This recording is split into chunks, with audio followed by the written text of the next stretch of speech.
Disculpan, muy buenos días.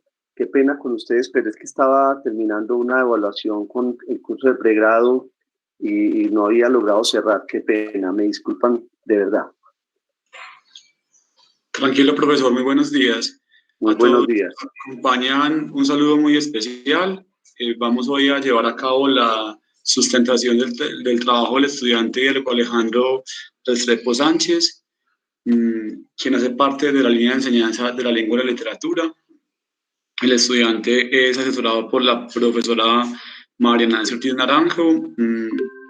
Y bueno, me da mucha alegría que en este momento podamos darle cierre a este proceso, que haga pues parte de esa nueva cohorte de estudiantes que van culminando sus ejercicios académicos y que también pues ya pueden continuar con otros asuntos en su vida. En este día nos acompañan en calidad de jurados la profesora Ángela María Cardona Rivas y el profesor Edgar de Jesús Arias Orozco. El trabajo que Diego va a sustentar lleva por título Camino a la Palabra, la experiencia popular en la subjetivación del maestro del lenguaje. De acuerdo con las indicaciones del comité de posgrados, Diego tiene hasta 30 minutos para hacer la presentación de su trabajo. Posteriormente, los jurados intervendrán con sus preguntas, plantearán observaciones o comentarios, sugerencias, y luego Diego tendrá de nuevo la palabra para, recogiendo lo que ambos planteen, dar una respuesta o sugerir otras posibilidades de comprensión frente a lo que se le propone. Y ya lo que daría cierre a este ejercicio sería la deliberación de los jurados para entonces completar el acta de sustentación que leeríamos y de esa manera culminaría este proceso. Entonces, Diego, adelante y gracias por también permitirnos conocer tu trabajo a través de esta socialización.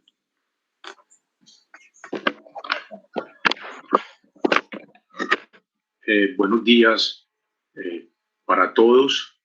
Con inusitada alegría comienzo esta sustentación en medio de tiempos difíciles de pandemia y huracanes. Gracias por sacar su tiempo, su mirada para estar en este encuentro virtual.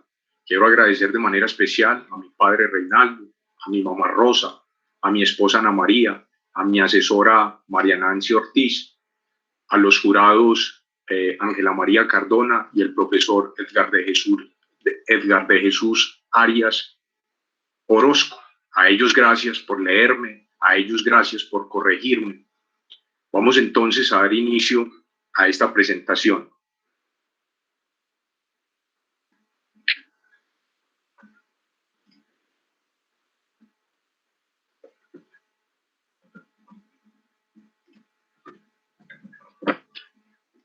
Me confirman entonces si estoy compartiendo la pantalla.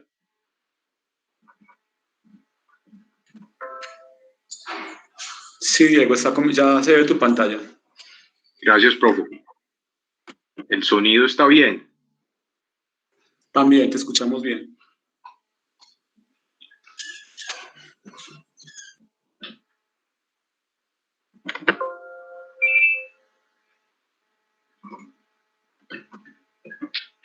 Listo, entonces mi trabajo, como lo decía el profesor Mauricio, aquí también agradezco de manera especial su interés en mi persona y en mi trabajo, en mi proceso. Se llama Camino a la Palabra, la experiencia popular en la subjetivación del maestro del lenguaje. Este fue el aviso de invitación y esta que aparece aquí al lado izquierdo no es un coco hablador, es una palabra con una gran madeja que se enrolla, que se desenrolla para indagar por los caminos que recorre la palabra hablada, leída y escrita, que son parte de los pilares que sostienen mi trabajo de grado. Al final me referiré a esta metáfora. Camino a la Palabra, la experiencia popular en la subjetivación del maestro del lenguaje. Caminantes y caminos, Diego Alejandro Restrepo Sánchez, comunicador social periodista de la Universidad de Antioquia. Actualmente soy profesor maestro rural y esa palabra rural va a estar retumbando a lo largo de estos 30 minutos de la institución educativa Belisario Betancur Cuartas del municipio de Amagá. También por ahí veo al señor rector Diego Alejandro Guerrero, a quien aprovecho para agradecerle públicamente los espacios, la comprensión y los diálogos que tuvimos alrededor del trabajo de investigación. Mi asesora, como lo he dicho, es María Nancy Ortiz Naranjo, doctora en Ciencias Humanas y Sociales. Es muy importante que tengan en cuenta que Camino a la Palabra explora esa metáfora en doble sentido. Yo camino del verbo caminar hacia la palabra, voy a buscar la palabra, voy al encuentro y al extravío y al balbuceo de la palabra, pero en ese intento, en esa ruta, también queda una madeja que luego recojo como huellas de pan para sugerirle a los maestros en formación, para sugerirle a los investigadores que luego vendrán unas rutas metodológicas y unos horizontes conceptuales y de hallazgos. Este trabajo de investigación recorre los caminos de la experiencia popular, el periodismo, la filosofía, la literatura y el lenguaje. Es importante precisarlo desde el comienzo para que puedan advertirse los matices y los giros narrativos al combinarse la narración autobiográfica, el ensayo y el relato. En ese sentido, la tesis que presento y este trabajo de grado es una mixtura entre esas formas de contar. Vamos ahorita a mostrar la sintaxis narrativa, que es muy importante, pues, y además en aras de tener poco tiempo, vamos a mostrar esta sintaxis narrativa. Profesor Mauricio, me confirma si la están viendo. Sí, Diego, sí se ve tu cuadro. Gracias, profe. Este entonces es como cuando uno inicia un viaje, cuando uno está haciendo un recorrido en el turibús por Medellín y le dan un papelito donde le dicen usted está aquí y estos van a ser como los recorridos.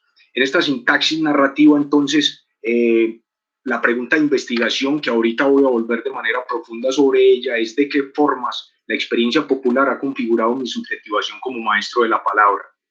Para hilar el camino, entonces le echamos mano a las conversaciones hermenéuticas, un término completamente oportuno y con todo su furor de Hans-Georg Gadamer, conversaciones hermenéuticas. Vamos a trabajar el costurero de metáforas, vamos a trabajar la metáfora desde Nietzsche, vamos a trabajar la metáfora como forma de saber situado. Van a haber evocaciones, tramas autobiográficas, experiencias populares, apuntes y recuentos de trayectos de vida, relatos de vecinos, amigos y familiares, y también muchos recursos del seminario de pensamiento narrativo que da la profesora María Nancy Ortiz. En las líneas de sentido emergentes que aparecen en el corpus o en el cuerpo de la tesis está el silencio, la calle, la comida, el territorio, los saberes campesinos, la música decembrina del sudoeste antioqueño, las bibliotecas, la escuela, la comunidad. ¿Dónde, qué o qué? Entonces hablaba inicialmente que yo soy maestro rural en la institución educativa Belisario Betancur Cuartas del municipio de Amagá. Allí conformo y lideré el equipo de trabajo colegiado de lenguaje y filosofía del municipio. Soy el director artístico del encuentro regional de oralidad y otras narrativas en el municipio, y que esta vez tuvo una versión virtual con participación de 8 municipios del territorio del suroeste antioqueño. También asisto al Club de Oralidades y a otras iniciativas del Taller de la Palabra, del Grupo de Investigación de la Facultad de Educación Somos Palabra, Realidad y Contexto. Las ayudas documentales que ayudaron a conformar esta investigación fueron los artículos de periodismo comunitario, crónicas y bitácoras de viaje, archivos fotográficos, ponencias y entrevistas, conversatorios, planeadores de clase, libros publicados por mí y los archivos de la Junta de Acción Comunal de los barrios donde he vivido. Vamos a trabajar bajo la metodología de un enfoque biográfico narrativo desde un paradigma cualitativo. Vamos a hablar de mí para hablar de lo comunitario, lo social, lo político y lo pedagógico. Estamos aquí a los terrenos entonces de Antonio Gramsci cuando plantea que la autobiografía y los relatos biográficos tienen un trasfondo preponderantemente político, porque allí puede uno rastrear la vida de una comunidad. Entonces voy a retornar a la presentación.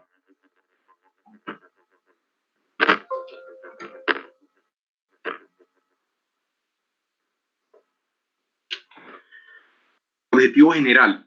El objetivo general de mi investigación es problematizar mi subjetivación como maestro de la palabra en relación con la experiencia popular.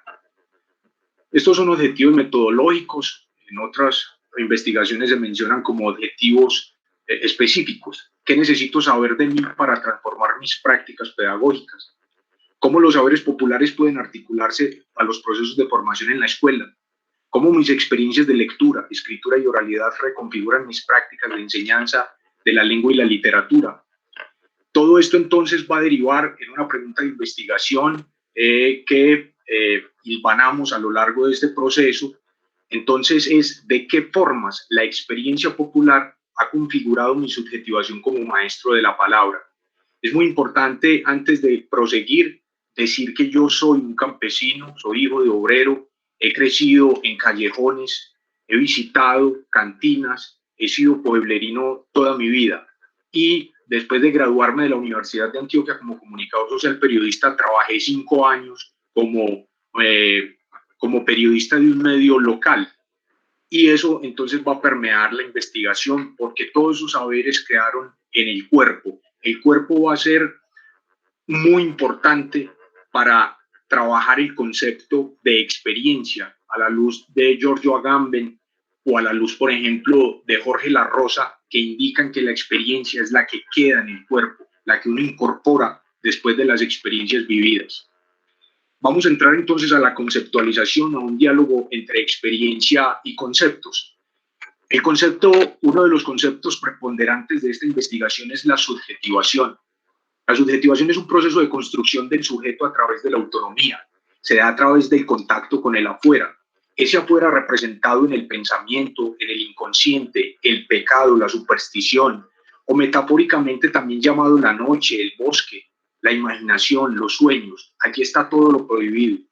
Es muy importante aclarar que este concepto, elaborado por una camada de filósofos brillantísimos como Foucault, Deleuze, incluso en nuestro país el profesor Edgar Garavito,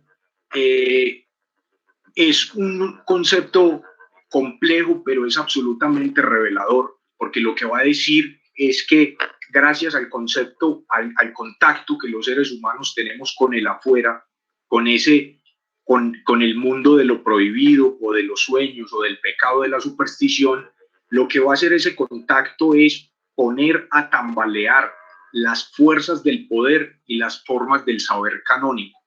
Entonces lo que empieza a experimentar el ser humano o el sujeto, en palabras de Maurice Blanchot, es un vaciarse de interioridad, se erosiona el yo, ese yo que ha sido construido por la rigidez de la norma, por la rigidez de las instituciones.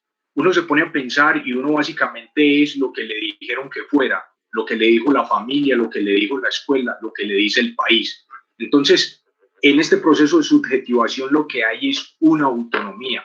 Y este es un concepto central en mi investigación porque yo lo que encuentro en el terreno de lo comunitario y en el terreno de los saberes populares es una fuera pues porque cuando uno estaba en una cantina y por ejemplo hay 2 albañiles tomando cerveza y pasa una mujer muy hermosa y uno le dice al otro, uy, aguanta, cógele la gotera.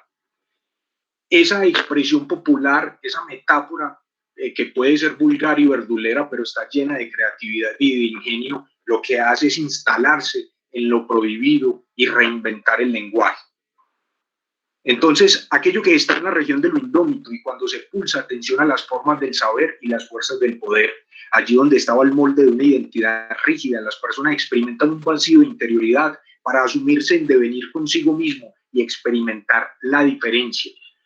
Está resaltado el tema de la autonomía y el tema de la diferencia. El tema de la diferencia es muy importante porque empieza el sujeto a crear unas resistencias, en este caso pedagógico, una resistencia al sistema educativo, una resistencia al currículo y empieza también a despertar a un sentido estético de la lengua que proviene de lo comunitario y de lo popular. Voy por acá a bajar un poco la diapositiva. Siempre existirá una relación consigo mismo que resiste a los códigos y a los poderes, creando un nuevo campo de afección y de percepción. Los referentes bibliográficos, pues ya los mencionaba, Blanchot, Deleuze, Foucault. Incluso en Deleuze el concepto de subjetivación se transforma y queda en devenir. Entonces el maestro del lenguaje deviene en la experiencia. Uno se va haciendo mientras es maestro, mientras está siendo maestro.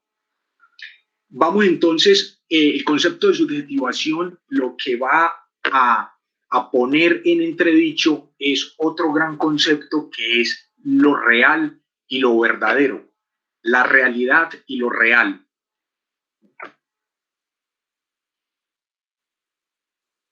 La realidad y lo real. La realidad es una convención social donde todo está estructurado o se estructura según unas normas y unos modelos bajo los cuales los signos protectores tapan y disimulan justamente eso que es brutal y primario, esos trozos de materia, de luz, de cuerpos, esas texturas y objetos, incluso el tiempo real de la toma que, como signos, sino como huellas imponen su presencia y su resistencia, saliendo una y otra vez a los signos icónicos, a los textos, etc. La realidad entonces está convenida y codificada socialmente. Lo real, por su parte, se resiste a esa codificación. Esto es de Julio César Gómez Narváez, un profesor colombiano de la Nacional que ha trabajado mucho el tema de lo real y la realidad en el cine colombiano. Entonces, la subjetivación lo que me permite a mí es, en primera instancia, dudar de esa realidad, que es una realidad compactada, que es un molde que fabricaron otros y que pretenden ponerme ese molde en mis ojos para que yo vea lo mismo que ellos. Pero resulta que entonces la realidad es una convención, pero lo real es lo que ocurre, es el torrente indómito de la vida misma, del acontecer, del devenir del universo, algo que está más allá de cualquier norma, de cualquier ley. En consecuencia con lo anterior, nos encontramos en esta investigación un portentoso ensayo de 1886 de Nietzsche sobre verdad y mentira en sentido extramoral, que él va a poner en cintura, en un gran aprieto, la verdad. Sabemos que Nietzsche hace parte de una camada de filósofos y de autores que son llamados los autores de la sospecha. En ellos Marx, Freud también está ahí. Dice él, ¿qué es la verdad? Entonces, un ejército móvil de metáforas, metonimias, antropomorfismos. En resumidas cuentas, una suma de relaciones humanas que han sido realzadas, extrapoladas, adornadas poética y retóricamente y que después de un prolongado uso a un pueblo le parecen fijas, canónicas, obligatorias. Las verdades son ilusiones de las que se ha olvidado que lo son, metáforas que se han vuelto gastadas y sin fuerza sensible, monedas que han perdido su troquelado y no son ahora consideradas como metal. Entonces, este es un concepto absolutamente estremecedor cuando uno se acerca a él, porque lo ponen a dudar entonces de lo que hay, una duda sobre el status quo de las cosas. ¿Qué es la verdad? La verdad es una metáfora, es una comparación meramente, pero además va a decir este filósofo de la sospecha que es móvil, que cambia, que hoy está acá, que hoy está allá. Nada más por ilustrar rápidamente, por ejemplo, uno rastrear a lo largo de la historia el concepto de bruja, que se entendía hace 500 años por bruja, que se entendía en la prehistoria por bruja, que se entiende en la posmodernidad por bruja. Las metáforas se van moviendo. Quiero entonces también echar mano de otro concepto central que es la oralidad. Yo le decía a Nancy en nuestras asesorías, yo le decía que yo quería que mi tesis fuera una conversación, que yo quería que mi tesis tuviera incluso esos conectores que utiliza uno en la conversación, ve, como te iba diciendo, ahora que me acuerdo, y cosas así, que mi tesis fuera lo más parecido a una conversación. Entonces nos encontramos también con las reflexiones y los estudios de Havelock, de Walter Ong, donde dicen que la oralidad es el canto, la recitación y la memorización. Por un lado, una combinación cultural que podemos etiquetar adecuadamente como oralidad, y el leer y escribir, por otro, costumbre de una cultura documentada y alfabetizada. Empezaban a hacerse competencia y a entrar en colisión. no es que esta sustituyera automáticamente aquella. Una claridad muy importante, y es que en ningún momento me trenzo yo en la pelea, que pues es necesaria también esa colisión, pero mi tesis no la aborda, entre la oralidad y entre la escritura. Aquí tomamos la oralidad como ese torrente que va a decir Wilhelm Humboldt, que es la energía más poderosa de un pueblo, y que muchas veces esa oralidad pasa empobrecida a la literatura. Eso lo va a decir Wilhelm Humboldt en sus estudios sobre el lenguaje. Hablo yo de experiencia, y ahorita mencioné a La Rosa y también a Agamben. La experiencia es lo que nos pasa, no es lo que pasa, sino lo que nos pasa. Aunque tenga que ver con la acción, aunque a veces se dé en la acción, la experiencia no se hace, sino que se padece. No es intencional, no está del lado de la acción, sino del lado de la pasión. Por eso la experiencia es atención, escucha, apertura, disponibilidad, sensibilidad, exposición. Por otra parte, Agamben dice que la experiencia es el lugar donde tocamos los límites del lenguaje. A todos nos ha pasado que vivimos una experiencia límite y no somos capaces de describirla. Incluso tienen que pasar semanas, días o años, y luego aparece un balbuceo para tratar de dar cuenta de esa experiencia. Porque recordemos que el lenguaje es una gran convención, pero es una convención arbitraria, entonces las palabras no se parecen a las cosas que menciono. Este concepto de experiencia es bien importante porque ahorita lo voy a empalmar con la idea del profesional no licenciado, porque la experiencia es lo que se lleva en el cuerpo. En mi tesis aparece mucho lo popular y lo periodístico porque yo soy un corporado de esas experiencias, porque yo tengo el título en mi cuerpo, porque está escrito el relato en mi mente, porque está escrito el relato en mis prácticas culturales desde niño, donde los tíos se sentaban a contar historias y demás, en la cocina de la casa y en otros escenarios. Así me voy metiendo yo a otro concepto clave, que es la cultura. Esta definición es una definición de Brunner, que incluso la estamos utilizando en el modelo dialógico que estamos construyendo en el colegio. Le decía yo al rector que la cultura, según Brunner, son las formas de vida y pensamientos que construimos, negociamos, institucionalizamos y finalmente terminamos llamando realidad para reconfortarnos. Si les recuerdo que desde que empecé a hablar de conceptualización aparece en distintos autores y desde distintas perspectivas la realidad. Por ahí escuché a alguien. ¿Me están escuchando? Mauricio. Se te escucha bien, Diego.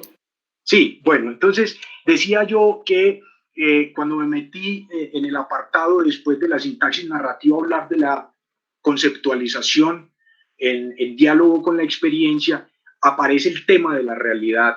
Jerome Brunner fue el gran psicólogo de la revolución cognitiva, pero en la edad adulta Brunner va a descubrir que la cultura es el gran escenario por excelencia de aprendizaje. Y esto lo llevo a una cita clásica, por ejemplo, de Connelly y Clandini, que dicen estos investigadores que los seres humanos somos organismos contadores de historias y que vivimos vidas relatadas. Va a decir Brunner en un libro asombroso que Realidad y Mundos Posibles, que la ciencia ha construido unos castillos de saber a través del lenguaje y de la palabra y a través de la escritura, que es el modo privilegiado de producir conocimiento en la posmodernidad, la escritura. Pero va a decir Brunner, entonces, después de estudiar más de 40 años la psique humana, cómo aprendemos nosotros, va a decir que aprendemos también y fundamentalmente de la cultura. Porque, repito, la cultura es lo que nosotros pensamos que es la realidad, y esa realidad la vamos a negociar, la vamos a construir en el mejor de los casos, o en el peor nos la van a imponer. Dice, aunque los significados están en la mente, tienen sus orígenes y significados en la cultura en la que se crean, y estos significados son creados a partir de los relatos, moneda de intercambio de la cultura. Vivimos vidas relatadas, lo que mencionaba anteriormente. La narración es una forma de saber, y esto es fundamental, Creo que yo sé contar cuentos no porque me lo hayan enseñado en ninguna institución educativa o en ninguna universidad. A mí me enseñó a contar la matrona, el tío recolector de café, el anciano pensionado, el obrero, el carnicero, el zapatero. La investigación mía tiene una mirada sobre los oficios como un remanente donde el lenguaje aún es muy creativo y no es simplemente el lenguaje empaquetado y estandarizado de los medios de comunicación. En suma, la narración comporta una forma de saber. Para Brunner, un saber profundamente popular. Narrar es la moneda corriente de una cultura que corresponde como conjunto analógico a la lectura del mundo que ésta hace perdurar. Así, hay una estrecha relación entre narración y saber pedagógico, así como un fuerte vínculo entre investigación y enseñanza. Entonces, es muy interesante porque cuando uno comprende este concepto de cultura, también se va a ir a la tarea en ese proceso de subjetivación, de resistencia, en ese proceso de autonomía, a hacer del currículo su obra de arte, como diría mi rector, o a hacer del currículo también una artesanía, ¿cierto? Porque no solamente es el saber instrumentalizado, ese saber científico, sino que también hay cabida en la cultura popular, sobre todo de los saberes campesinos y de los saberes populares. Otro gran concepto de mi investigación es el tema de la palabra, ¿cierto? Aquí uno, bueno, maestro de la palabra. Entonces encontramos en Gadamer, en este gran filósofo alemán, que la palabra no es solo la palabra individual, el singular de las palabras que unidas forman el discurso. La expresión está vinculada más bien con un uso lingüístico, según el cual la palabra tiene un significado colectivo e implica una relación social. La palabra la plantea el autor en un triple escenario: la palabra hablada, la palabra escrita y la palabra leída, que formará un texto, un discurso, la palabra que tiene la función de desocultar, de traer presencia. Entonces, ya Gadamer está introduciendo un tema absolutamente político en su entendimiento de la construcción de la democracia, porque va a decir que la palabra no es simplemente el singular de las palabras, va a decir que la palabra tiene una validez en la relación que construyen las comunidades. Y entonces la investigación lo que se va a dedicar es a desandar todos esos escenarios populares del convite, de la fiesta popular, de la construcción de la bocatoma y la sequía. Va a desentrañar todos esos lugares, por ejemplo, el río.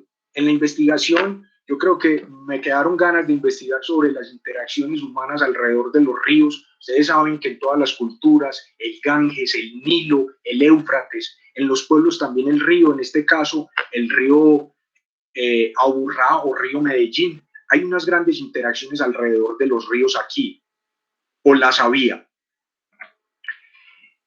Entonces, con esa relación social nos vamos a estudiar la obra de José María Esquirol Calaf, que a su vez es un gran estudioso de Manuel Levinas, y van a desentrañar que la palabra tiene en el fondo un propósito de amistad, de amparo, de refugio, de hospitalidad, la conversación como un encuentro humano.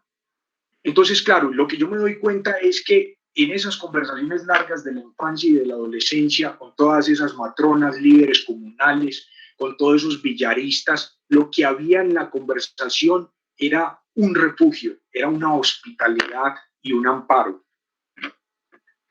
Vamos a hablar entonces del enfoque biográfico narrativo, ¿cierto? Yo decido entonces hacer una investigación sobre mí, pero para mostrar justamente unas capas de lo social, de lo político. Y ahí es donde Antonio Gramsci dice que las biografías lo que van a dar a conocer es un momento político de las sociedades a través del estudio de los detalles minúsculos. Él lo llama las transformaciones moleculares, incluso aquellas que se dan sin que nadie las advierta, pero es justamente la lupa, el cuidado y la técnica de lo narrativo la que va a empezar a dar detalles de eso que está en el sujeto, que parece muy singular, pero que va a describir el espíritu de la época. La investigación narrativa y autobiográfica analiza las formas y los procesos a través de los cuales los agentes sociales elaboran e incorporan biográficamente los acontecimientos y las experiencias de aprendizaje a lo largo de la vida. En educación y pedagogía, la investigación narrativa y autobiográfica produce conocimientos sobre los sujetos en formación, sus relaciones con el territorio y los tiempos de aprendizaje, y sus modos de ser, hacer y biografiar resistencias y pertenencias. Esto es una cita de Christian Delory y de un libro que se llama Biografía y Educación. Esta forma de hacer ciencia, el enfoque biográfico narrativo, los españoles le han trabajado muchísimo, sobre todo Antonio Bolívar Botía, Carles Feixa también. Aquí en la ciudad la profesora María Nancy también ha trabajado mucho el tema de lo narrativo, y como lo he estado citando, este hombre maravilloso que escribió Cuadernos desde la cárcel, que es Antonio Gramsci. Es claro, esto voy a hacer hincapié en que esta es una tesis de un profesional no licenciado, que así rápidamente les cuento que el profesional no licenciado entra al sistema educativo colombiano en el 2002 a través del Estatuto Docente 1278, donde una persona puede hacer parte del magisterio con un título profesional distinto a una licenciatura. Este profesional no licenciado está en una franca desventaja. Los docentes directivos no les gusta casi trabajar con ellos porque dicen que no saben de pedagogía, y es posible que no sepamos, aunque no somos los únicos que no sabemos de pedagogía. Hay licenciados que tampoco saben nada de pedagogía. Pero entonces, esto es muy importante porque va a poner en tensión. Yo llego, paso el concurso y me dan una malla curricular para dar las clases. Al comienzo era muy obediente, un aplicador eficiente de esa malla curricular, pero luego voy poniendo en tensión, luego voy viviendo un proceso de subjetivación y voy haciendo una insubordinación creativa. Luego voy haciendo unas resistencias a la luz de ¿qué? De los conocimientos que están en mi experiencia, de los conocimientos que están en mis cuerpos, pasados por la carne, por los nervios, y sobre todo pasados por la pasión, porque va a decir Jorge La Rosa que va a ser opcional el tema de que la experiencia parece que no es voluntaria, parece que también es producto de algo que te coge y que ahí está en los límites del lenguaje. El lenguaje se vuelve corto porque la pasión casi que es como una posesión. Vamos ya como para entrar a la recta final a mostrar ligeramente la estructura interna, las tramas narrativas y los capítulos. También es una abreboca para las personas que quieren acercarse a mi tesis. Palabra y comida. Acercamiento a la palabra y comida. Palabra y comida. Acercamiento a la comida como un refugio de la palabra y el intercambio de saberes. Una palabra muy recurrente o un concepto recurrente es la idea de encuentro y conversación. Y la comida está a la mitad de los dos, del encuentro y de la conversación. Entonces, en la comida voy a explorar también cómo acercarnos a la comida. Lo que va a permitir es incrementar el acervo lingüístico, conocer muchísimas palabras. En la tesis, por ejemplo, decía que yo de niño tuve la oportunidad, por vivir en un pueblo y por visitar la plaza de mercado, de conocer más de 10 tipos de frijoles que comíamos en la casa. Y esa riqueza en la comida, en la mesa, va a ser también un enriquecimiento del lenguaje popular. Yo comía petacos, blanquillo, frijol uribe, cargamanto, sangretoro, liborino, entre muchos otros. Palabra y comunidad es uno de esos corazones. Yo creo que las tesis también tienen varios corazones. Es uno de los corazones que tiene nuestro trabajo de investigación, porque vamos a encontrar un escenario privilegiado para aprender una palabra que es amparo, pero además es una palabra que busca una transformación social, participación ciudadana, va a preguntarse por la ética del sujeto y por su postura política. Entonces la palabra implica una relación social, un encuentro comunitario para la transformación.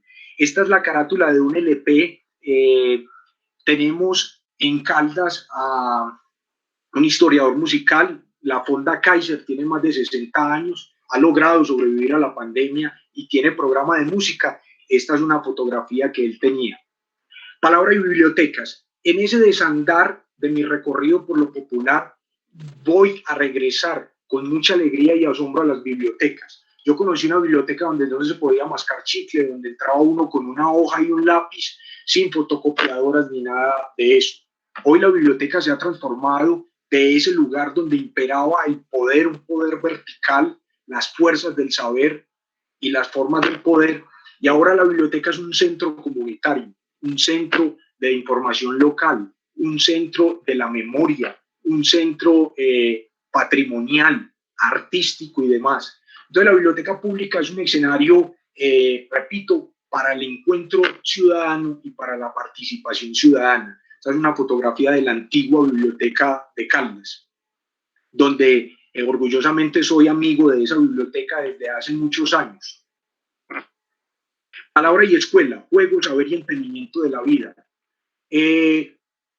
Una de las cosas que señalaba la profesora Ángela Cardona era, por supuesto, que esta es una pregunta que no queda resuelta. Muchas veces en los trabajos de grado los hallazgos son otras preguntas que van a permitir unos horizontes académicos y unas investigaciones ulteriores. Entonces la profesora señalaba, por supuesto, enseñanza de cuál lengua, enseñanza de cuál literatura. Digamos que esa es una gran pregunta al terminar un proceso de formación en una línea que esta es su especificidad o su apellido, enseñanza de la lengua y enseñanza de la literatura. Sin embargo, yo devuelvo esa pregunta al terminar el proceso de formación, enseñanza de cuál lengua, enseñanza de cuál literatura. He procurado mucho llevar a los estudiantes a descubrir la dimensión estética del lenguaje, ¿cierto? A que sientan la belleza de la escritura, de la ortografía, la musicalidad del idioma, acercarse también a la poesía. Hacer un listado, por ejemplo, un ejercicio que sorprendió a algunos. Haga un listado de las 50 palabras que más le gustan a usted, de las más bonitas, de las que le parecen feas, de las que le generan tristeza, angustia. Palabra y música, el merendero, músico campesino de picardía y luchas y nostalgias. Este es un hallazgo importante en este trabajo de investigación, porque este personaje, este picaresco paisa o incluso colombiano o latinoamericano, ha estado por debajo de los radares, ellos con su chalequito desafiando el inclemente clima y tratando de templar su voz y su guitarra para ofrecer su canto. Yo soy hijo de un merendero y también soy un merendero. Vamos a ver si me da el cierre para cantarles alguna estrofa. Palabra y silencio. Digamos que es uno de los apartados más filosóficos que se encuentra en la tesis. Nos vamos con muchos autores, hay un coro de autores, entre ellos David Le Breton en su monumental libro El silencio. También está Lenguaje de Josh Steiner, también está Rilke con sus poemas, Basho también con sus poemas y haiku. ¿Qué significa entonces el silencio en nuestras escuelas? Yo en ese capítulo pues hay muchas dimensiones del silencio. El silencio como una mordaza, el silencio como una censura en los medios de comunicación, el silencio incluso cuando acallan a un ser, ¿cierto? Pero digamos, ¿qué significa el silencio en nuestras escuelas? Uno a veces se cree que cuando uno pasa por un salón de clase y todos los estudiantes están calladitos, se dice que ese es muy buen profesor. Pero entonces la pregunta es, seguramente es muy buen profesor, pero ¿será que es el más gritón? ¿O qué hay detrás del silencio? ¿Será un mecanismo entonces de poder? ¿O será que ese silencio está permitiendo que los estudiantes se conecten con sus fuerzas vitales, que valoren también, que valoren y descubran ese componente del lenguaje y de la conversación tan importante que es el silencio? La conversación, va a decir Le Breton, que es un callejeo, la conversación es un callejeo por el lenguaje, la cual no es posible sin el silencio que es dador de pausas. Va a decir Becker que las palabras son aire y van al aire. Va a decir Rainer María Rilke que que el silencio es audición. Dice el poeta alemán, o respiración o dulce poema. Este es un entramado grande del silencio, lo dejo como una provocación. El costurero de metáforas, el destejedor de palabras. Aquí me voy a permitir incluso ya ir cerrando algunos conceptos y algunas puntadas. El costurero de metáforas, esta es la imagen de invitación a esta sustentación de tesis, y me voy a permitir rápidamente leer el texto o la metáfora que acompaña a esta metáfora visual o pictórica. Este es un dibujo que hice, a mí me gusta también sacar los crayones. 188. Diego, para que vayas por favor sintetizando porque ya se acabó el tiempo, ¿listo? Listo, mi profe, entonces ya voy a ir sintetizando, listo. El destejedor de palabras. Recuerden que es la imagen entonces de esta boca hilada, el destejedor de palabras. Quizá, como te lo dije ya, la pista me la dieron los relatos de mi abuela. Para ella los mitos, las leyendas, las creencias de la gente formaban parte y de manera natural de su vida cotidiana. Pensando en ella, me di cuenta de pronto que no estaba inventando nada, sino simplemente captando y refiriendo un mundo de presagios, de terapias, de premoniciones, de supersticiones, si tú quieres, que era muy nuestro. Entrevista a Gabriel García Márquez, Apuleyo, 1993. El destejedor de palabras. Quise saber cómo había llegado hasta el lenguaje, a auscultar la forma y el color de mi voz. Suspiré profundamente y vacié mis bolsillos. 3 monedas, una barra de manteca de cacao y unas tirillas de compra dieron los primeros visos. En mi billetera encontré información de nacionalidad, parentesco y crédito. Luego me desnudé y junté pistas sobre el estilo de mi ropa. La idea que tenía sobre mi decir era escasa. Decidí tomar la guitarra y recordar los cantos populares. Con cada verso entonado sentía que mis pies se destejían armónicamente. Descubrí que caminaba con la música de mis padres y que ese repertorio era el vozarrón de un pueblo lluvioso. Jugué por el diapasón persiguiendo soles menores. Llegué al vecindario de la infancia, a la escuela y al columpio. Celebré que mis amigos, reales e imaginarios, aún atraparan insectos y fueran futbolistas de potrero. Sonreí, pues seguía siendo el niño mítico, pensando que si uno se traga una pepita de naranja le crecía un árbol en el estómago. Cuando regresaba de aquella visión, supe que me faltaba un brazo. Evocar deshacía mi cuerpo. Solté la guitarra, o lo que quedaba de ella, llevé mis manos a la nariz y comprendí que los arpegios habían husmeado en la cocina de mi madre.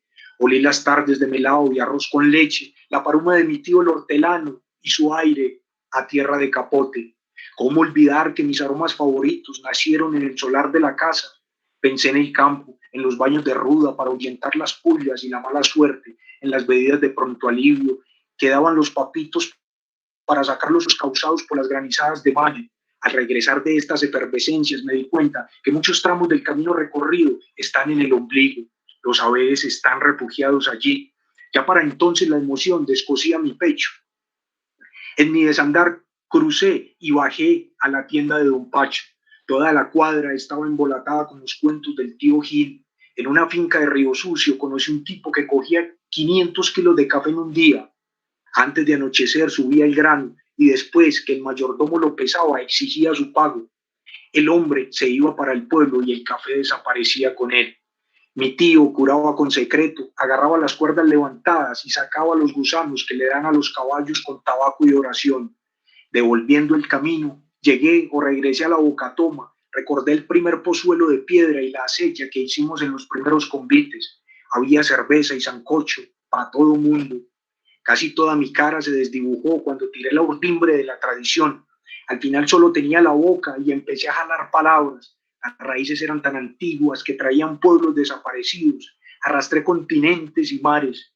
Luego los invité a la escuela, saqué la lengua y se las enseñé a los niños. Bueno, yo quiero entonces, profe, ya en este minutico, regresar aquí a la pantalla. Y compartir un estribillo de mi padre, el merendero, ya para cerrar. quería en esta presentación no hacer algo distinto o ser consecuente con lo que he venido haciendo en estos 2 años de formación, que es contar historias, cantar, hablar del lenguaje y hablar de la cultura popular.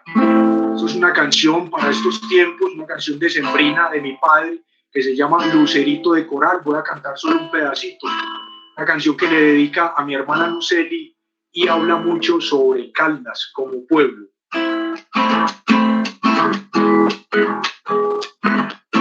No soy de Caldas, pero yo admiro por sus caballos y buena gente. No soy de Caldas, pero yo admiro por sus caballos y buena gente. Mira Don Jairo es un caballo, pero esa pinta sí vale plata. Mira Don Jairo es un caballo, pero esa pinta sí vale plata.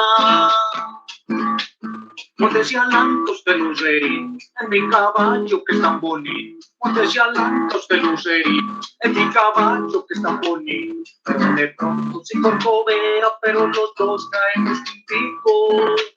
Pero de pronto si corcovea, pero los dos caemos junticos. Cuando me vaya yo pa' mi tierra, me llevo cosas pero muy grandes. Cuando me vaya yo pa' mi tierra, me llevo cosas pero muy grandes. Pero le cuento a mis amigos porque ya Caldas es cabalgata. Pero le cuento a mis amigos porque ya Caldas es cabalgata. Montes y alancos de lucerín, es mi caballo que es tan bonito. Montes y alancos de lucerín, es mi caballo que es tan bonito. Pero de pronto se corcovea, pero los dos caemos junticos. Pero de pronto se corcovea, pero los dos caemos junticos.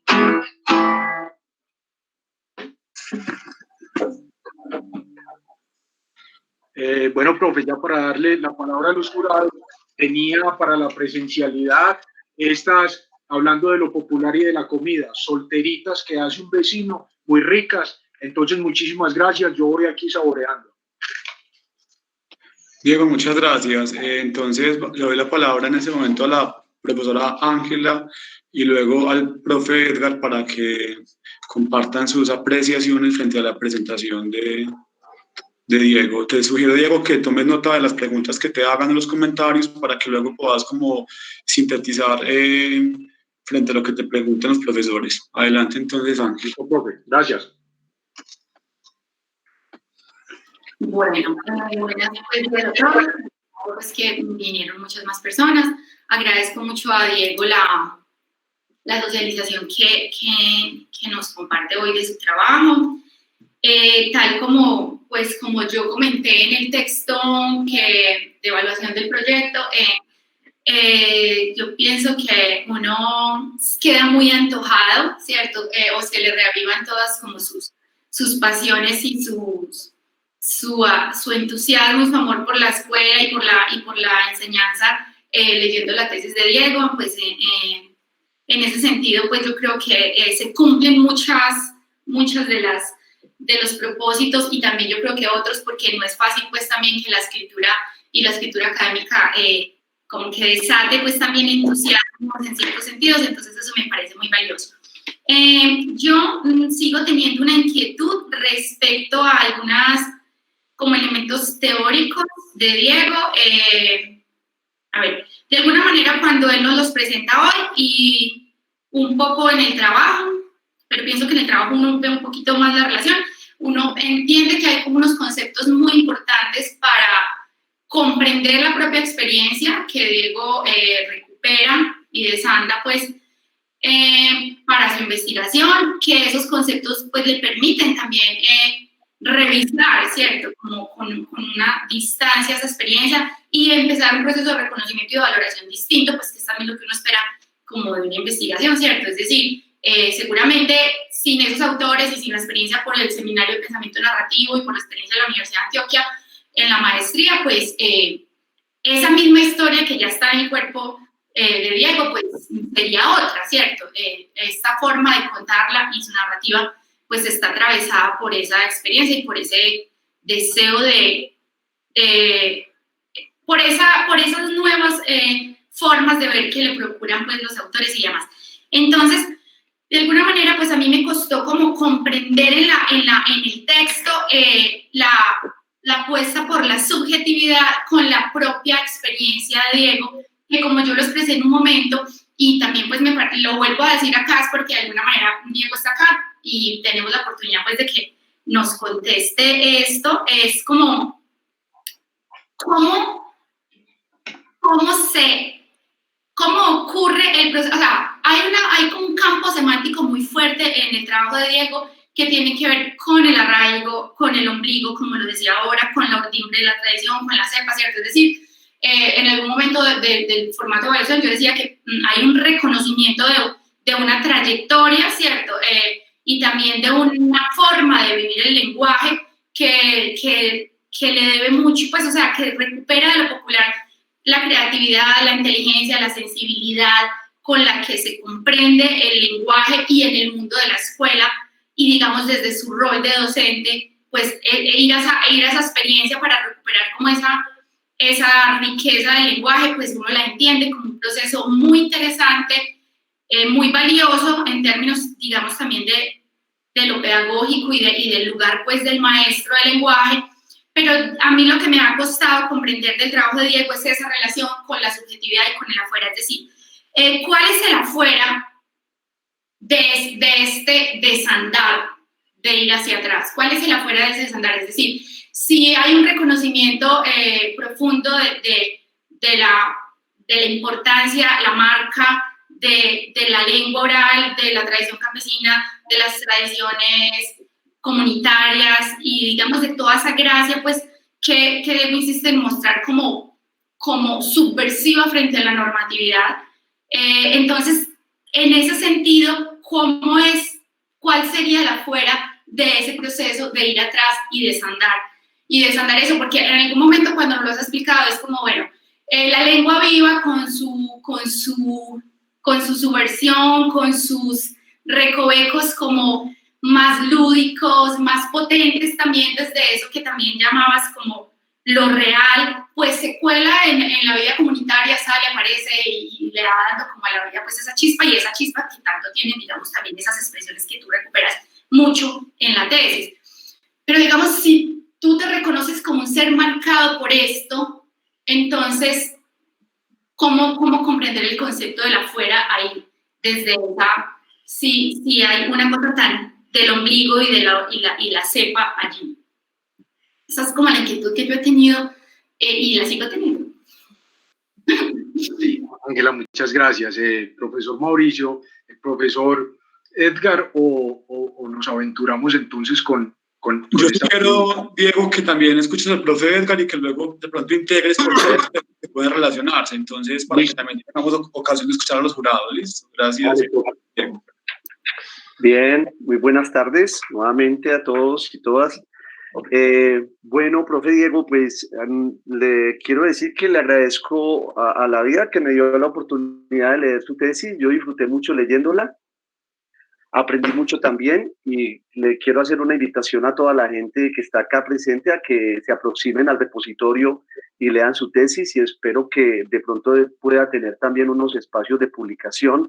Me parece un ejercicio desde mi punto de vista pues muy juicioso, muy comprometido. Creo que hay efectivamente una trayectoria allí que se puede biografizar, y usted lo ha hecho, me parece, con la mayor fuerza, la mayor pasión y también la mayor inteligencia que le asiste, de tal forma que es un bello ejercicio, es un potente ejercicio como tesis de maestría, a la luz de tanto del tema como de la apuesta metodológica que sigue. Entonces, pues me alegra además conocerle, escucharle. Yo no tendría observaciones sobre la presentación que acaba de hacer. Creo que usted tiene suficientes elementos. Antes yo quedé como la profesora Ángela, también antojado de conocer un poco más, y por eso voy a hacer dos preguntas que tienen que ver precisamente con mi antojo y mi interés por saber también de su opinión acerca de esto que le quiero preguntar, para aprovechar también su presencia. Usted ha sido un hombre comprometido con la palabra y precisamente se ha conducido a una tesis de maestría desde la narración autobiográfica, y por eso quisiera yo saber qué ha pasado después de haber hecho la tesis, o sea, qué le ha pasado a usted como sujeto, porque lo que yo percibí o sentí es, pues me pasó con su tesis, que no pasa regularmente, es que la pregunta que se hizo dentro de la tesis, como los objetivos que se propuso, parece que estuvieran desde antes de la tesis, luego se formulan y va transcurriendo la tesis, o sea, va transcurriendo el ejercicio narrativo como parte de la respuesta. Quiero decir es que los objetivos estaban desde antes de que la tesis iniciara. Entonces yo quisiera saber un poco qué ha pasado después de haber hecho esa tesis. A usted como sujeto de la palabra, pero también como sujeto docente. Y por último, yo quisiera que nos contara, usted dice algo, yo quedo inquieto y me interesaría mucho saber su punto de vista. Dice por allá en el 5.5, recorridos de la palabra, experiencias pedagógicas rurales, dice algo así: todos estos son ejercicios para zambullirse en la tradición oral, en una suerte de semántica campesina que ha nombrado el territorio con brillantez. Mi esfuerzo pedagógico ha consistido en interpretar ese mundo y manifestarlo ante los estudiantes. Quiero decir que yo celebro mucho esto, hoy a la luz también de una emergencia de otras epistemes, tanto en las ciencias sociales como si se quiere, en lo educativo, y celebro en el sentido de que qué bueno que a la escuela puedan entrar muchos saberes, no solo los saberes coloniales, eurocentrados, logocéntricos, sino que pueda entrar a la escuela los saberes populares, los saberes campesinos, los saberes ancestrales, los saberes indígenas.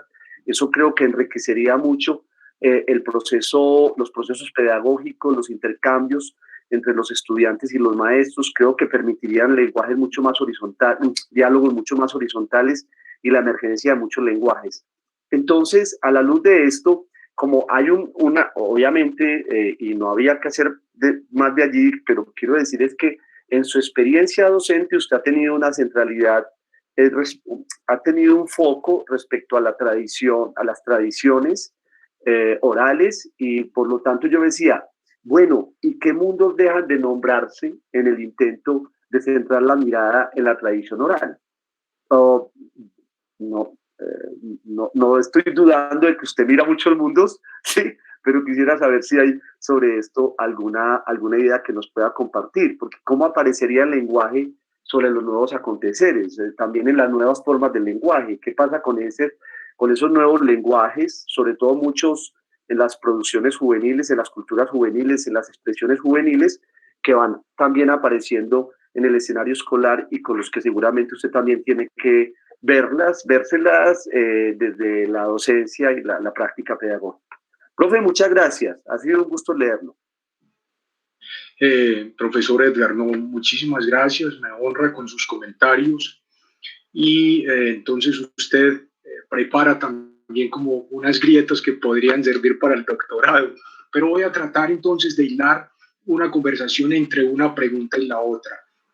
También le agradezco a Ángela la posibilidad de mirar o a tratar de hacer consciente la ceguera del escritor, la ceguera del tesista, que indudablemente hay también un punto ciego en el tesista. Entonces, creo que también esos comentarios y todas esas observaciones de la profesora también han llevado a un ejercicio muy juicioso de revisión de conceptos, de revisión de una concordancia interna. Pero entonces yo quiero utilizar la última parte del profesor Edgar de la primera pregunta, y es para responderle a la profesora Ángela. Y es que justamente yo veo el afuera en los saberes populares, en los saberes campesinos, precisamente porque han sido discursos subalternos, discursos de segunda mano, y el profesor hablaba ahorita de un currículo que llega muy españolizado, muy eurocéntrico, muy eurocerrado. Entonces, justamente cuando hablaba al inicio, Ángela, del concepto de subjetivación, donde está lo prohibido, la superstición. Entonces, es justamente allí, al poner estos discursos al mismo nivel de la ciencia exacta y del discurso canónico. Y me apoyo también en el postulado de Brunner, en Realidad y Mundos Posibles, cuando dice Brunner que la cultura popular ha sido desdeñada, pero lo que desconoce la ciencia es que ellos también crean con sus relatos un castillo de igual o mayor riqueza que la ciencia, porque es que resulta que las metonimias, los antropomorfismos y las metáforas que dice Nietzsche, por fortuna, no son una exclusividad de la élite.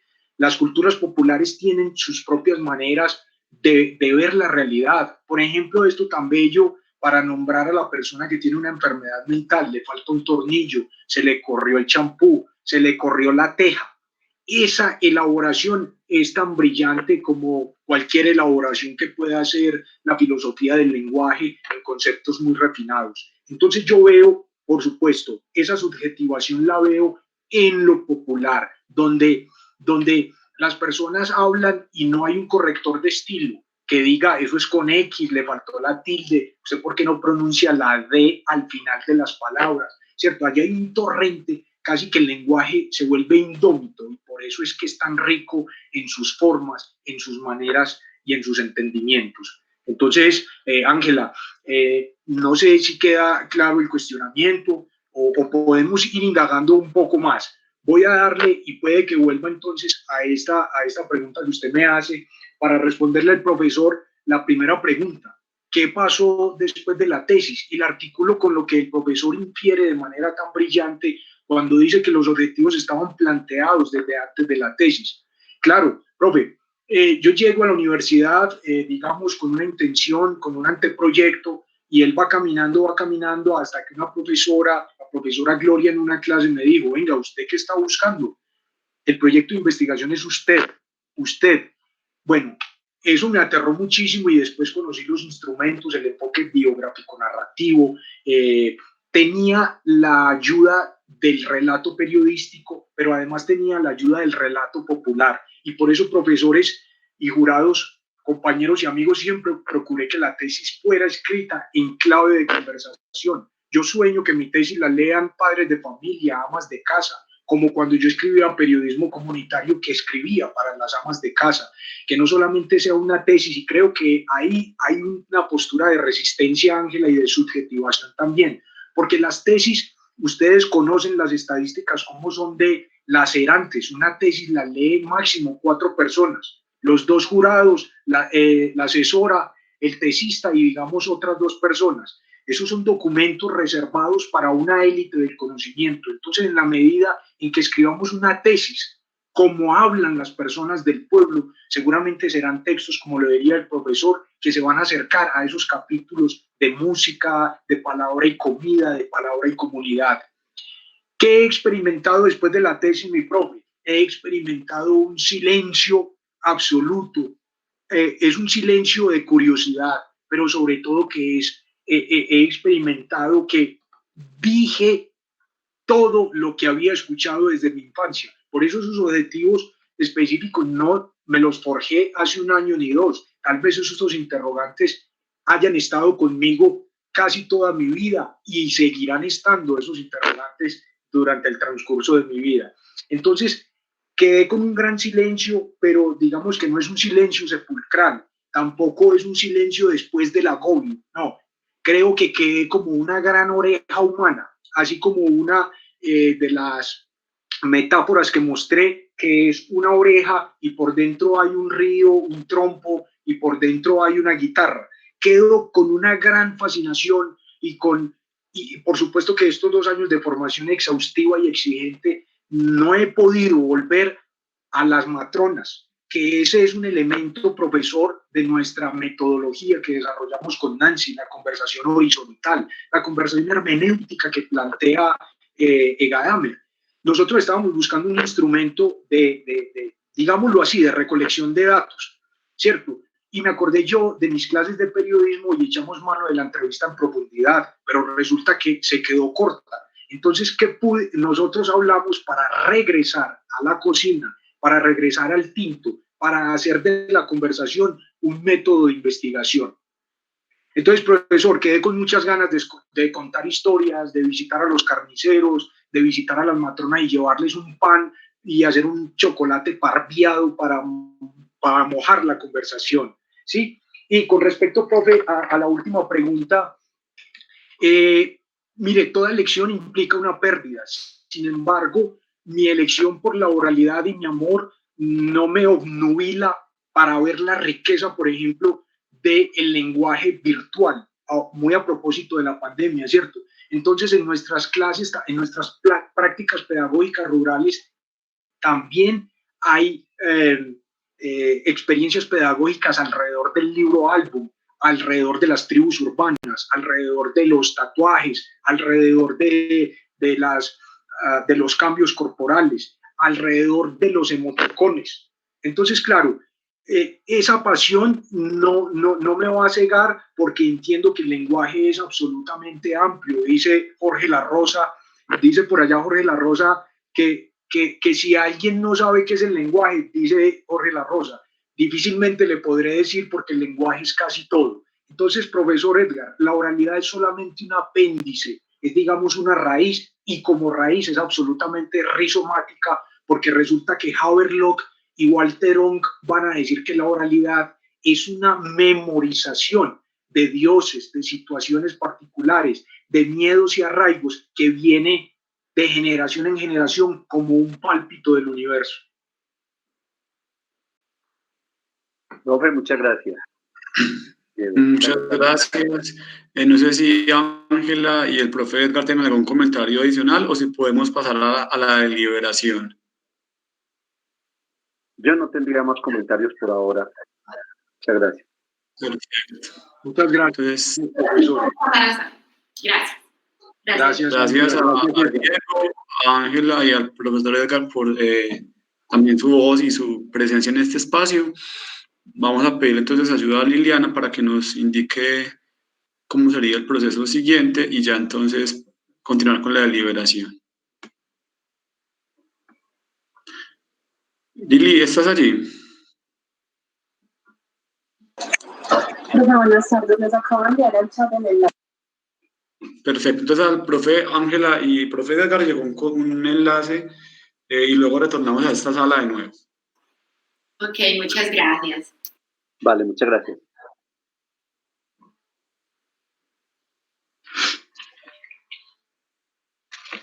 Bueno, queridos asistentes, compañeros, familiares y amigos, este es el espacio en que nosotros tertuliamos también. ¿Quieren solteritas? Solteritas, las auténticas, las hace Héctor de Osa. Está deliciosa. Diego Alejandro, hiciste súper bien. Te mandamos un abrazo gigante. Sabes que lo queremos mucho. Acá estamos el mismo grupo de siempre apoyándonos, mandándonos los mejores deseos. Sos un enamorador de la palabra. Mereces lo mejor de lo mejor. Entonces, un abrazo grande acá de parte de Lady y mía. Y sabemos que te va a ir muy bien. Muchísimas gracias a mis compañeros de cohorte que quiero mostrarles. Voy a compartir pantalla para mostrarles y compartirles la dedicatoria. Una dedicatoria especial. Hay muchísimas cosas. Yo creo que, miren, mi tesis tiene 210 páginas. Es muy complicado, un ejercicio muy exigente, una concreción en media hora de 2 años de formación y, como lo decía el profesor Edgar, en mi caso, que es una búsqueda desde la infancia. Entonces, viene exigente el ejercicio.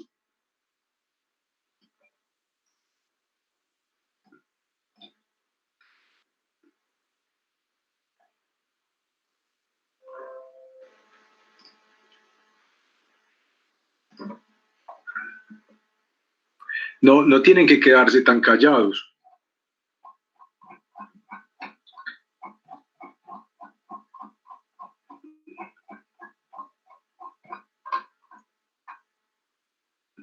Están viendo los agradecimientos. a la Sagrada Intuición, a mi padre que me enseñó a cantar en sol menor, a mi madre Rosa que encendió los relatos, a mi esposa Ana María que acompañó la travesía, a mi asesora Nancy, la partera narrativa, a Jonathan, mi corrector de estilo, a Julieta que me liberó con el paraíso de sus juegos, a la gloriosa Universidad de Antioquia, a mis maestros, a mis 7 compañeros de cohorte, a mi familia, a mis amigos, al pueblo, al barrio, a los obreros y campesinos, a los vecinos, a todos ellos, imperecedera gratitud.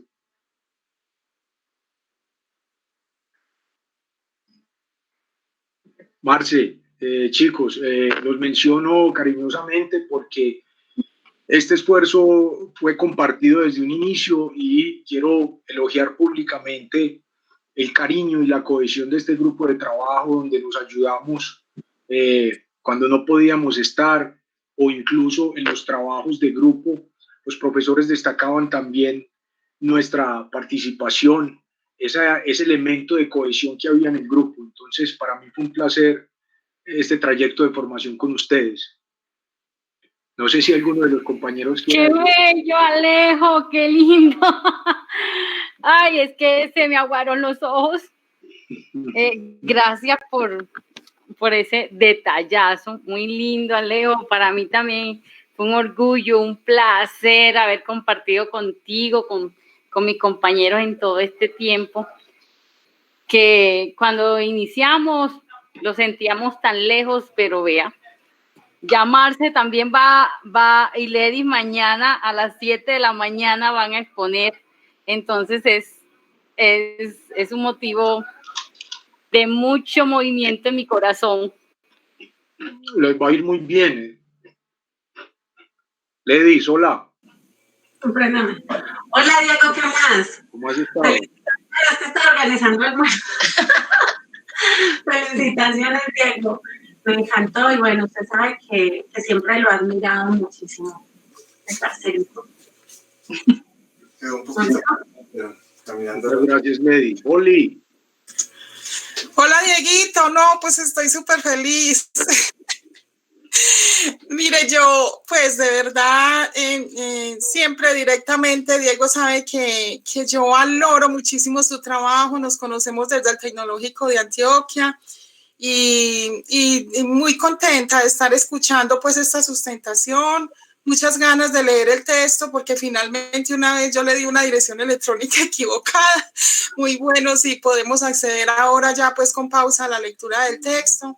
Y a todos los compañeros que están acá, que van a sustentar, yo pues acompañando la experiencia que he tenido acompañando este tipo de trabajos, siempre lo digo y lo volveré a decir que es de mucho valor que los maestros hagan proyectos de maestros para maestros, como digo yo, desde su experiencia, desde su piel, desde su sentir, desde su ser y desde su hacer como maestros, que logren consolidar esas experiencias en unos constructos académicos que también han de servir de referencia para otros colegas que están ahí siempre en fila porque quieren seguir estudiando, quieren seguir formándose pues a nivel profesional.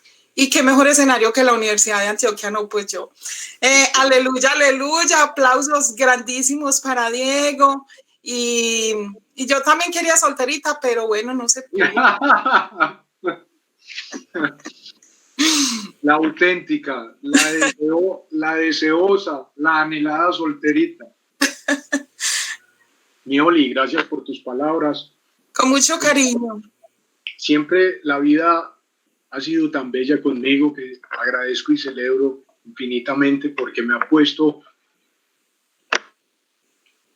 cerca, yo diría que en el regazo de muchas personas maravillosas, bondadosas, con un saber disciplinar, con unas prácticas pedagógicas honestas, maravillosas y que he aprendido. Oliva Herrera, profesora de la Universidad de Antioquia, profesora del Tecnológico, con quien compartíamos aulas y café. Muchísimas gracias, Oli. No sabe la alegría que me da encontrar por aquí a los amigos. No sé si, por ejemplo, está Efren Giraldo, Beatriz Botero, que fueron personas que cuando hablaba en el marco teórico de Hans-Georg Gadamer con la conversación hermenéutica y horizontal, fueron personas que me ayudaron muchísimo.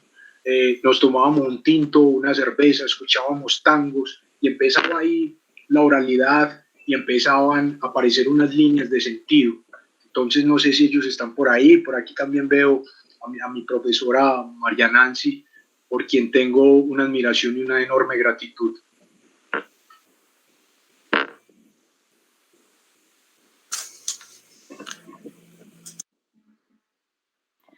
Bueno, yo también quería hablar, no me puedo ir sin hablar.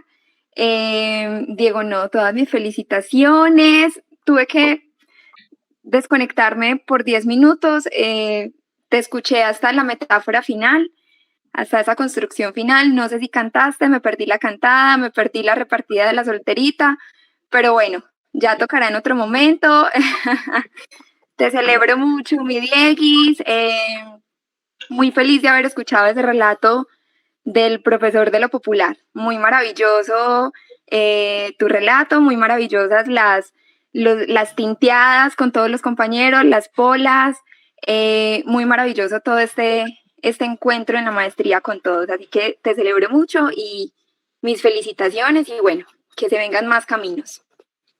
Claro que sí, Paula, no, muchísimas gracias por tu cordialidad, por la ayuda en este proceso que muchas veces devenía en extravíos, en una oscuridad y en una tensión, uno como varado, mar allende, a la mitad de la noche y de las tempestades. Esa metáfora realmente no es una exageración ni una hipérbole. Recordemos lo que estábamos diciendo ahora de Jorge La Rosa, y es la experiencia como límite del lenguaje. Entonces, claro, esto suena curioso, pero es justamente el grupo, la cohorte, los maestros que han pasado por este proceso, que saben o se acercan a la experiencia que uno quiere contar, de cómo este proceso ha sido tan duro, de cómo esto de ser profesor, becario, trabajador, una cosa tremendamente difícil, usted trabajar toda la semana, estar en una vereda donde tiene que salir en motocarro, en motorratón, bus, coja metro, coja un alimentador para llegar a la universidad, a estudiar hasta por la noche y luego bien cansado madrugar. Son todas esas pasiones. Yo en la tesis hablo de eso, en el epílogo hablo sobre el espanto de ganarse una beca. Muchas gracias, Paula, por sus palabras.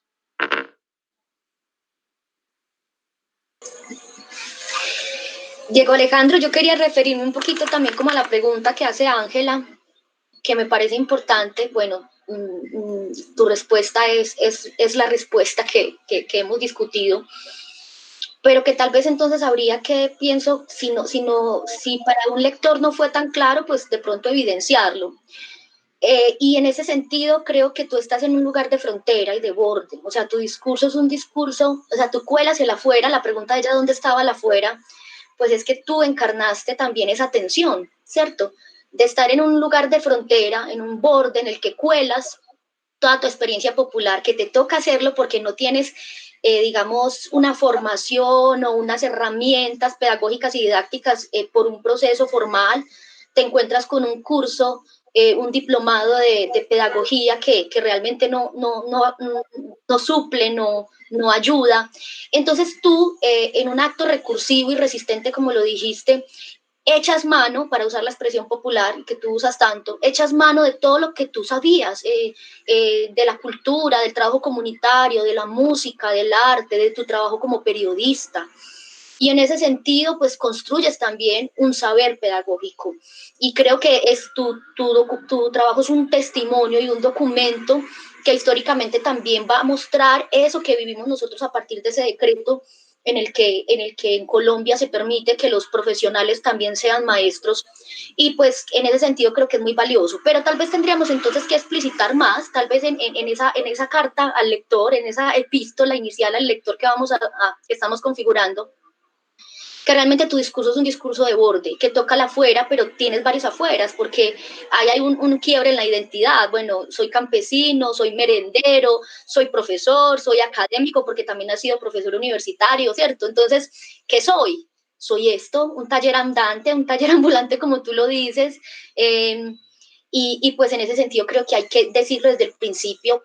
Tú lo muestras, para mí como lectora es evidente, pero creo que hay que decirlo entonces al principio, ya que de pronto pues no puede estar siendo tan recepcionado, pero creo que ahí está el valor, en ese trabajo de frontera. Por eso es que tu papel y tu trabajo en el taller de la palabra es tan importante y va a seguir siendo tan importante, porque tú encarnas eso que estás diciendo. No es un discurso que se profesa, que se enuncia y ya, sino que es un discurso que se vive y que se encarna. Y yo creo que eso es lo que necesitamos en las facultades de educación, o sea, porque estamos formando maestros desde lo lógico, pero a veces maestros que no viven en su propio cuerpo eso que están estudiando. Entonces, en ese sentido, pues te felicito. Me encanta que el profesor Edgar Arias haya hecho alusión a la posibilidad de publicar. Creo que ve entonces ahí en ese texto una posibilidad de comunicación, no solo con la academia, sino, como decías ahorita, con personas sencillas y personas campesinas. Entonces, nada, muchísimas gracias por este proceso. Esperemos a ver qué nos dicen ahorita. No, profe, muchísimas gracias a usted por todo, y en este caso puntual por ayudarme a perfilar esa idea. Sí, claro, esa idea de el maestro del lenguaje, el maestro rural, pero un maestro con varias caras, ¿cierto? Con unos dobleces, y ahí pues va a hablarlo en términos Foucaultianos, con un adentro del afuera, claro, y que estoy dentro del sistema, pero que estoy en los bordes, en lo que va a decir también Foucault y Deleuze, que es ese nuevo campo de afección y ese nuevo campo de percepción propia, donde se percibe la enseñanza de una manera distinta, y Eureka con la posibilidad de publicar algunos apartados de la tesis y también de hacer conversatorios, profe, por ejemplo, con la comida y letras, armar una comilona, una francachela, ¿cierto? Y reflexionar sobre eso. Con la música, yo creo que la música también ha sido un elemento que de comienzo a fin el texto se vuelve muy cantarino, y a pesar de que va al ensayo y vuelve al relato, la tesis siempre está como cantando de fondo, como tarareando un verso. Entonces, mi profe, no, muchísimas gracias, muchas gracias. De todos modos, yo les decía a los compañeros, profe, que un ejercicio tremendamente difícil de condensar en media hora un proceso de formación de 2 años. Entonces, digamos que se quedan ideas en punta y demás, pero en términos generales, complacido y agradecido con la oportunidad. Mire, me faltó compartir esta imagen, es una imagen muy bonita, como al final de la presentación.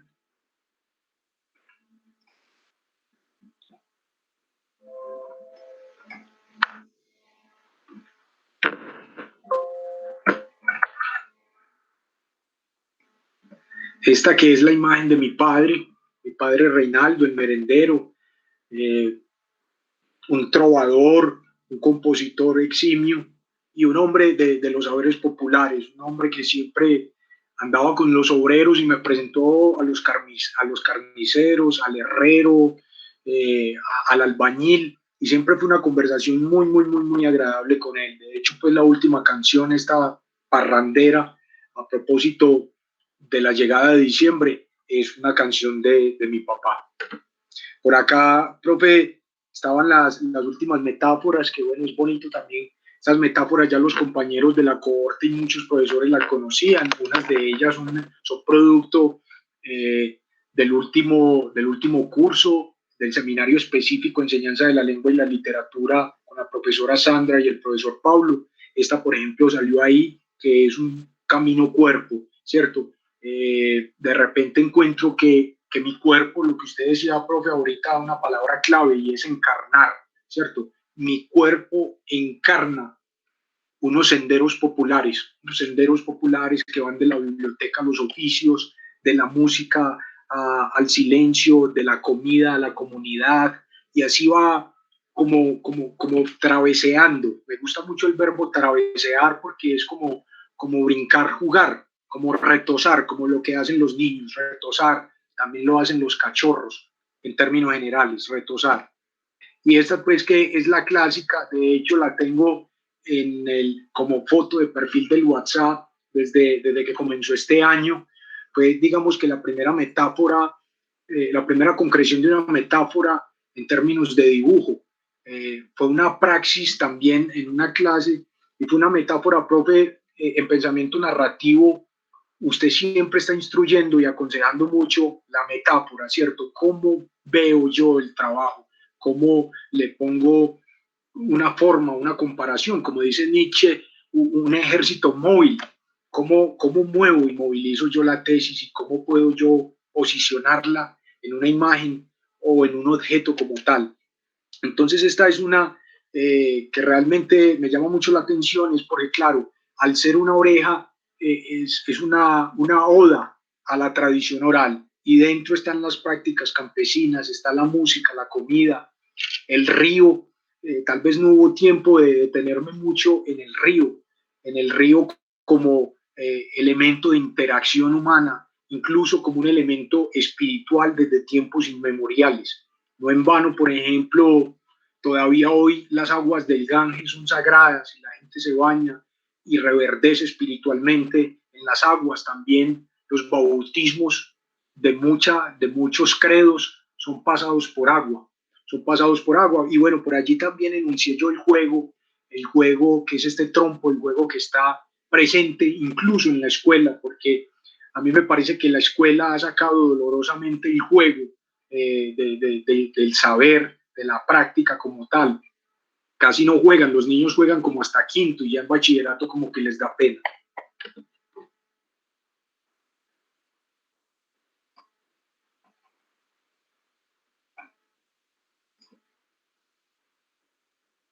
De pronto están por ahí algunos compañeros de otras líneas o alguien que quiera decir algo y se gana una solterita.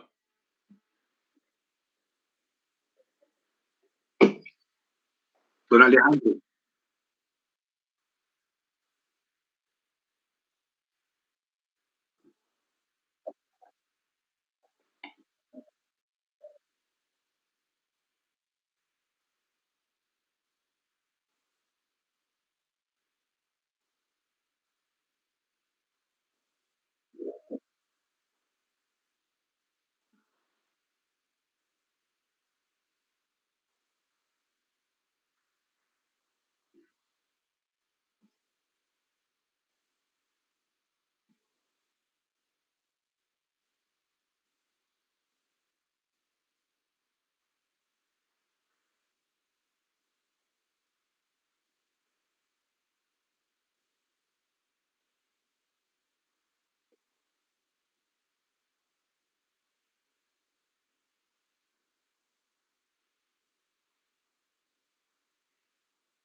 No, don Alejandro, colega, rector y amigo, no, muchas gracias, muchas gracias.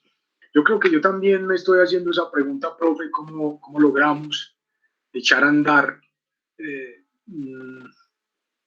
unas... Y yo no hablo de proyectos, realmente esa es una palabra muy como del capitalismo, incluso de la innovación tecnológica y de la innovación educativa, que nos llenamos de proyectitis, pero sí creo, como usted lo señala, don Alejandro, que es una práctica de vida. Es en términos entonces de Deleuze un devenir, ¿cierto? Esto que presento en la tesis no solamente es producto teórico, es producto de la experiencia de encarnar un maestro del lenguaje inmerso en las prácticas de la cultura popular, ¿cierto? Entonces, no, agradecerle los tiempos. Yo creo que trato de responder ese interrogante, don Alejandro, y es que, bueno, lo hice con convicción, lo hice con desvelo, con Por allá hay una parte en el epílogo, una parte final que dice que dejo en esta tesis el órgano más extenso de mi ser, que es la piel, ¿cierto? Cuando uno dice dejo la piel pegada o dejo el cuero, en fin, y camino con una nueva habitualidad. Efren, no sé si Efren está por ahí, que es un amigo, es un ingeniero mecánico, profesor también en el ITM, que hizo maestría y que es un amigo que conocí como un regalo del mar. Una vez estaba en la playa con Ana María tomando vino y tocando guitarra y de repente 2 luces a lontananzas y eran 2 personas que se acercaron y terminaron con nosotros en una casa en un árbol tocando guitarra hasta el alba y tomándonos el último tinto que había, el último vino tinto. Efren me iba advirtiendo y me llamaba y no me abandonaba a pesar de que yo no lo llamaba. Yo embalado me alejé como de todo el mundo, incluso de mi esposa, de mi madre, muy tremendo. Y era Efren advirtiéndome y me hace acordar de una historia bellísima, del relato más antiguo que tiene la humanidad, que es un relato sumerio, el Gilgamesh. El Gilgamesh es un héroe como los cantos homéricos, pero este es sumerio y el Gilgamesh es un héroe que le está pidiendo a una divinidad que lo ayude a ganar una batalla. Y él está seguro que le va a ayudar a ganar la batalla porque esa deidad, esa divinidad ya batalló, él ya hizo esa lucha primero que él y salió vencedor. Entonces creo que recogiendo esa historia, el Gilgamesh, Efren Giraldo me advertía, me decía, hermano, usted va a terminar odiando no, van a haber episodios en que usted va a odiar, va a llorar, se va a levantar como vencido y otras veces victorioso y va a ser una montaña como de emociones.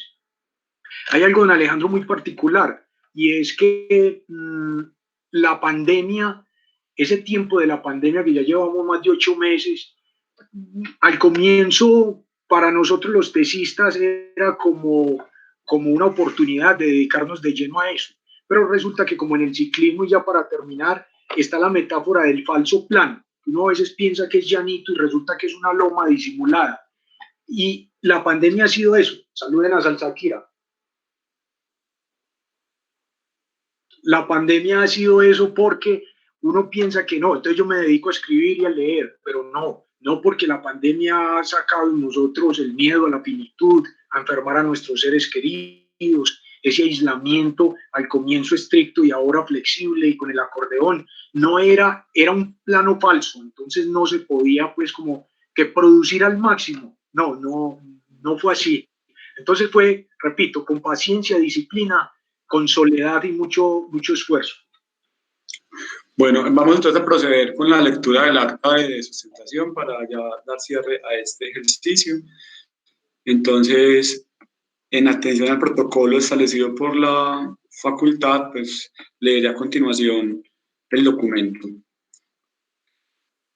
Formato de acta de evaluación: el día 17 de noviembre de 2020 a las 11 a las 11 a.m. se reunieron a través de videoconferencia a la Universidad de Antioquia Ángela María Cardona Rivas y Edgar de Jesús Arias Orozco, quienes en calidad de jurados acompañaron a la directora del trabajo de grado, María Nancy Ortiz Naranjo, y a una representación del comité de programa para presenciar la sustentación oral del trabajo debidamente avalado, titulado Camino a la Palabra, la experiencia popular en la subjetivación del maestro del lenguaje, el cual fue presentado por el estudiante Diego Alejandro Restrepo Sánchez, adscrito a la línea de formación en enseñanza de la lengua y la literatura de la 18ª cohorte del programa Maestría en Educación, modalidad de investigación de la Universidad de Antioquia, sede de Medellín.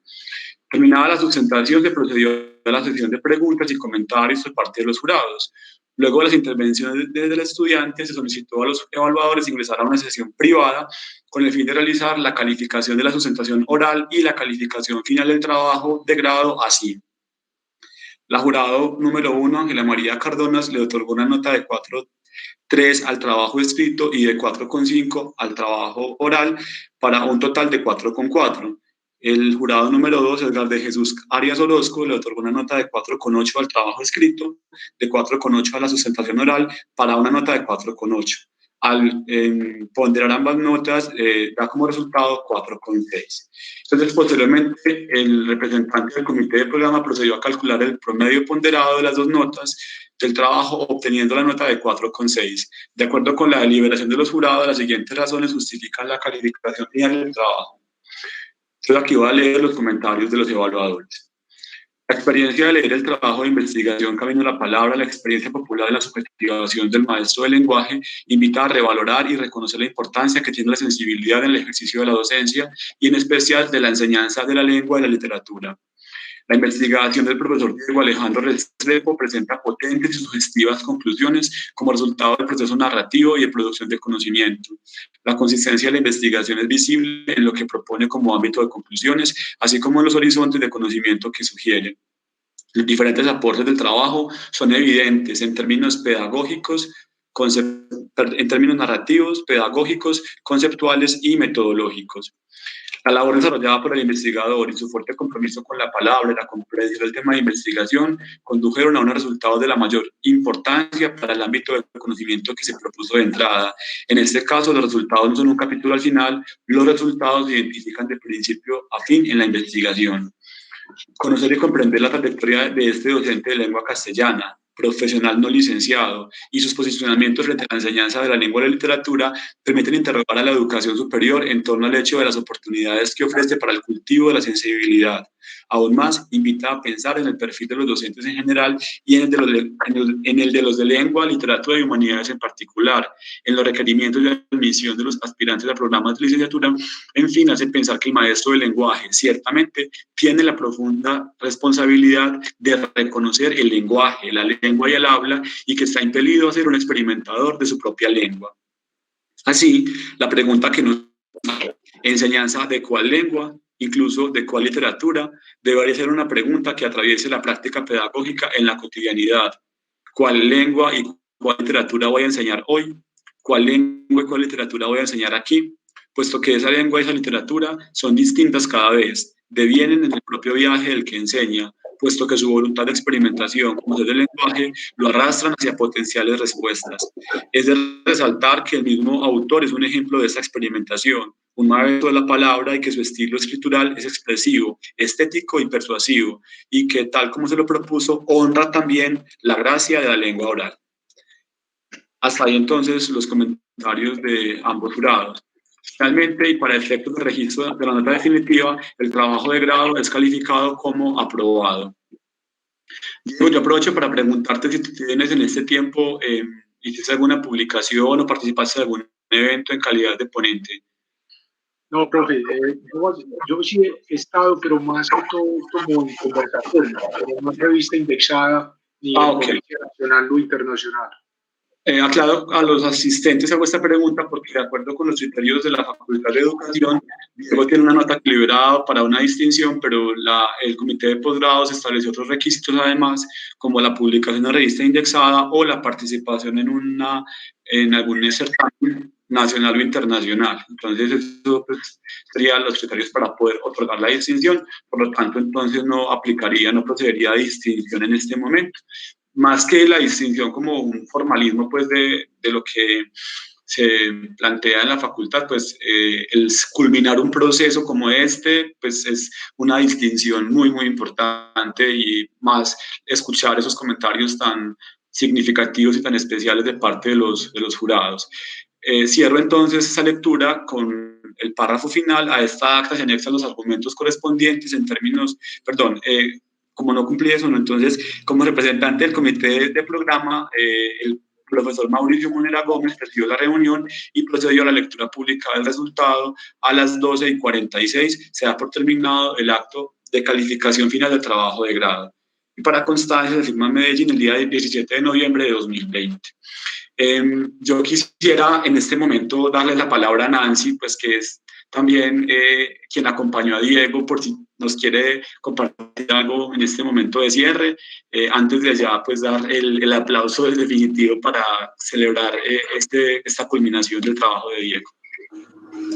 Bueno, muchas gracias. Ahorita que estábamos esperando, conversando, decía que a mí me parece que el trabajo de Diego Alejandro puede fungir como un testimonio histórico también de eso que hemos vivido en Colombia a raíz pues, del decreto que autoriza y que los profesores, bueno, que no licenciados, porque son profesores en efecto, y yo creo que eso es lo que nos muestra la tesis de manera resistente, que los profesores o maestros no licenciados pues también tienen una construcción de un saber en la que echan mano, para ser muy popular también, de todo lo que han sabido, ¿cierto? Y un poco también lo que conversábamos es el papel de frontera, el papel de estos maestros en el borde también de la academia, en el borde de un dispositivo pues bastante subalternizador de formas diferentes a la articulada por la lógica. Entonces creo que en ese sentido el texto tiene mucho valor como testimonio de un momento histórico en Colombia y de una forma resistente también de construir saber pedagógico, que no es solamente academizante, que no está solamente guiada por la ciencia, sino que hace cortocircuito también cuando se toca con lo artístico, con lo artesanal, con lo popular. Entonces, en ese sentido, pues creo que terminamos un proceso que apenas, yo creo que empieza hoy. Yo lo he dicho en varios espacios, todos los que hemos hecho una tesis o varias tesis, tenemos la sensación de que la tesis empieza cuando finalmente nos dan el requisito, cuando la academia dice, ya, hay humo blanco. Sobre todo cuando somos intelectuales orgánicos, cuando estar en la academia para nosotros es una opción de vida, cuando tenemos un gusto y un placer por pensar y casi que necesitamos hacerlo para poder seguir viviendo. Entonces es el caso de Diego Alejandro, y yo sé que apenas la tesis empieza, la real tesis, no necesariamente porque siga a nivel de doctorado, si quiere o no, pues tiene muchos elementos para hacerlo, pero creo que apenas es que empieza, y yo lo he sentido también, pues también en los procesos que he tenido académicos. Muchísimas gracias por las valoraciones, por las confrontaciones. Creo que es necesario y fundamental que en la academia nos confrontemos. Eso reafirma, pero también permite orientar el camino pues como por otro lado. Y nada, muy contenta de que estén tantas personas, 26 personas hasta el final. Esa es la academia pues que uno también sueña, donde haya de verdad discusión y haya diálogo. Gracias a todos. Bueno, Diego, te felicito por el cierre de este proceso, también por lo que aportas a los demás procesos de formación de los que están acá, que continúan en esta escuela que es la universidad.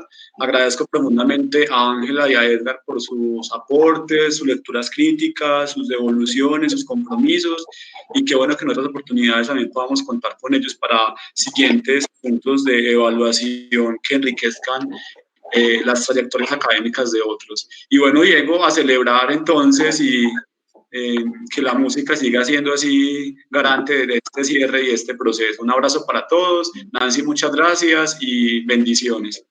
Diego, felicitaciones. Muchísimas gracias. Muchas gracias. Está muy bien. Hasta luego. Hasta luego. Muchas gracias. La gratitud a todos. Ángela, profe Edgar, Mauricio, profe Nancy. Chao.